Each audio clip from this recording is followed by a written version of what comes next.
MPSC paper फुटी प्रकरणातील आरोपी ऋतुजा पाटील हिचं व्हॉट्सअप चॅट व्हायरल झालेलं आहे आणि यातून धक्कादायक खुलासे समोर आलेले आहेत। ड्रग इन्स्पेक्टर परीक्षेची प्रश्नपत्रिका 50 लाखात मिळाल्याचा दावा ऋतुजा पाटील हिनं केलेला आहे।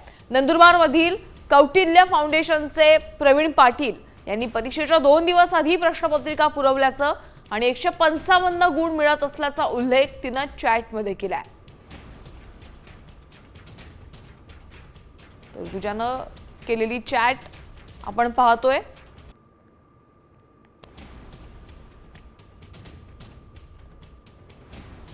तू रिझाइन का केलंस असा प्रश्न ऋतुजाने विचारलं।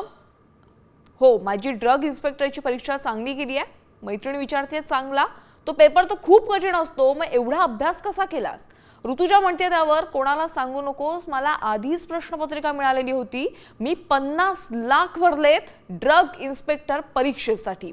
नंदुरबारला कौटिल्य फाउंडेशनचे मालक आहेत प्रवीण पाटील सर, त्यांनी 2 दिवस आधी प्रश्नपत्रिका मला दिलेली होती असं ऋतुजानं आपल्या मैत्रिणीला व्हॉट्सअप चॅटमधून सांगितलेलं आहे।